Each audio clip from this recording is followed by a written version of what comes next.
Learning Objectives.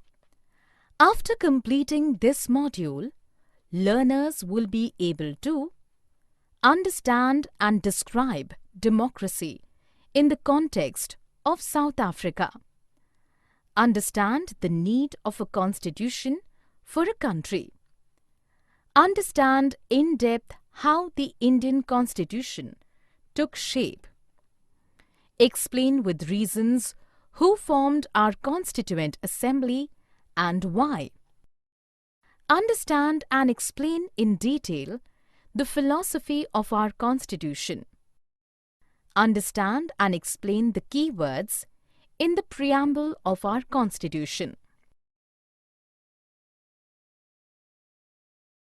Democratic Constitution in South Africa. Nelson Mandela and the struggle against apartheid. Nelson Mandela, the South African leader of the African National Congress, fought a long battle against apartheid in his country. He, along with 7 other leaders, was sentenced to life imprisonment by the white South African government in 1964. Apartheid was a system of racial discrimination which divided people on the basis of skin color. The whites considered themselves superior to all non-whites. Non-whites were denied several rights and the law was oppressive for them. The protests by blacks, colored, and Indians against the repressive laws intensified in 1950. The African National Congress led the movement. The white minority government soon realized that it was impossible to keep the blacks under their rule anymore. In 1992, after 28 long years, Nelson Mandela was released from the jail. The new Constitution. In 1994, the apartheid government was replaced by a multiracial government. Nelson Mandela became the first president of the Republic of South Africa. They adopted a new and most democratic constitution in the world in 1996. Forgetting the past sufferings, the new government appealed all fellow blacks to forgive the atrocities of the whites. It sought cooperation of all the races to make South Africa a country based on equality, democratic values, and social justice.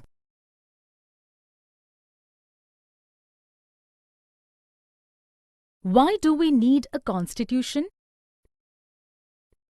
After attaining independence, the black majority of South Africa wanted to ensure its social and economic rights, whereas the white minority was worried about losing its privileges and safety for its property. After enough discussions, both the parties agreed to the principle of majority rule and that of one person, one vote. The blacks agreed that majority rule would not be absolute and the properties of the whites would not be taken away. Though they arrived at a compromise, it was not easy to implement it. Possibility of a breach of trust could not be ruled out. The only way to maintain trust was formation of some basic rules followed by all people living together in the country. The set of basic rules that determines the power of elected government and ensures fundamental rights to the citizens is called Constitution. Not just South Africa, every country across the globe needs to draft its constitution. Constitution plays a vital role in many respects. 1. It generates the most required trust and coordination for people of different classes to coexist. 2. It lays down how a government would be constituted and who shall have the power to take which decisions. 3. It sets limits to the powers enjoyed by a government and defines the rights of the citizens. 4. It expresses the aspirations of the people about creating a good society. Making of Indian Constitution. Drafting a constitution for a diverse country like India was a difficult task. But a lot of consensus on the shape the democratic India would take post-independence had evolved during the freedom struggle. Despite differences, our leaders were unanimous about making India a democratic country. In 1928, Motilal Nehru and 8 other Congress leaders drafted a constitution for India. In 1931, the resolution passed at the Karachi session of the Indian National Congress defines certain objectives to be necessarily incorporated in the Indian Constitution. Both of these attempts had certain things in common, like inclusion of universal adult franchise, right to freedom and equality, and protection of minority rights. Our leaders had worked closely with the British institutions.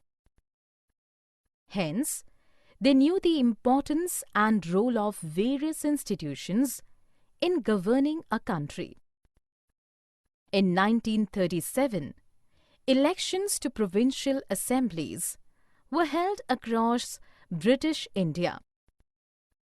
All popular political parties of India participated in these elections. These were not fully democratic governments, yet our leaders got a chance to understand the functioning of a government. It helped them in setting up and managing our own institutions later on. Our nationalist leaders drew inspiration from various constitutions. They adopted and modified the best of each as per the local needs. Our constitution has influences from democracy in France, parliamentary system in Britain, fundamental rights in the US, and socialism in Russia. The Constituent Assembly. Elections to the Constituent Assembly were held in July 1946. Its first meeting was held in December 1946. In 1947, the country was divided into India and Pakistan. The Constituent Assembly too had to be divided as Constituent Assembly of India and Constituent Assembly of Pakistan. The Constituent Assembly of India had 299 members. The Constitution was adopted on 26 November 1949 and came into effect on 26 January 1950. Since there was no universal adult franchise at that time, the Constituent Assembly could not be chosen directly by the people of India. It was elected by the members of the existing provincial assemblies. Yet, it had a fair representation of people from different language groups, castes, classes, religions, and occupations.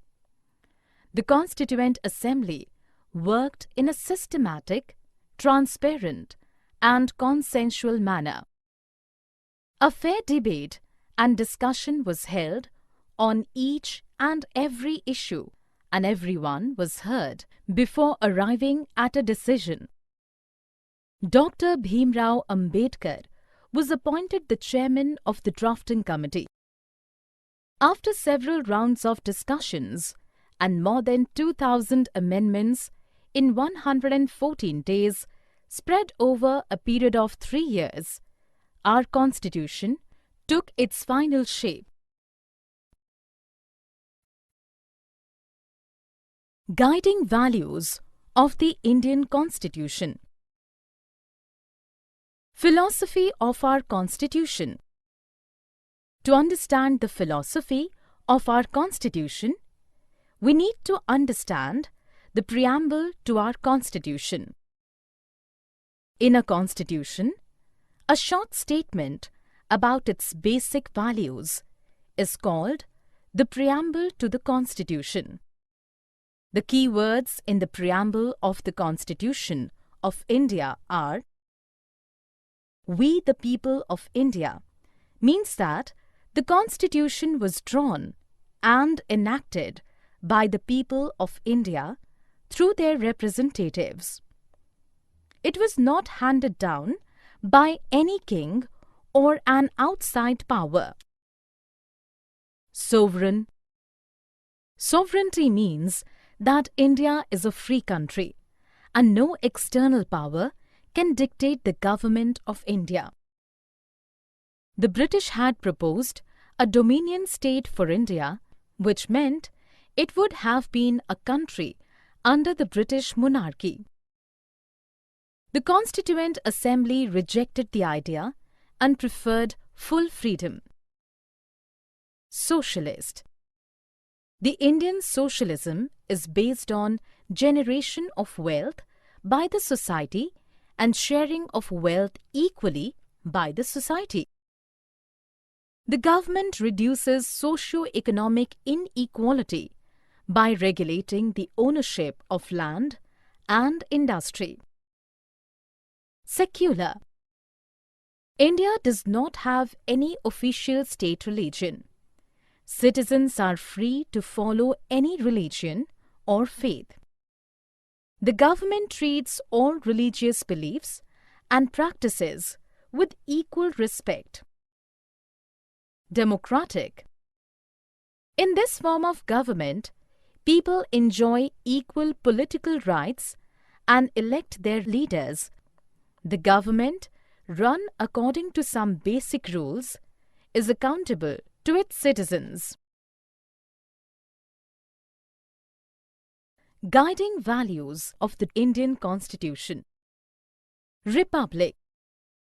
It means that President of India, who is the head of the state, is an elected person. It is not a hereditary position. Justice. The government would not discriminate between citizens on the basis of caste, religion, and gender. It would work for the welfare of poor and oppressed to eliminate social inequalities. Liberty. Citizens are granted full freedom to express their opinions and act in a way suitable to them. Equality. All are equal before the law, regardless of their socio-economic conditions. The government shall ensure equal opportunity for all. Fraternity. Each citizen should respect the spirit of brotherhood. No one should treat a fellow citizen as inferior. Institutional design. A constitution is not just a statement of values and philosophy. It is about incorporating these values in institutional arrangements. It was felt that the Constitution must be in keeping with the aspirations of the people and changing society. Thus, a provision for constitutional amendments was made. The Indian Constitution lays down a procedure as to how a government can be formed. It defines the extent of powers enjoyed by various organs of the government. It also provides some rights to the citizens which cannot be violated by the government.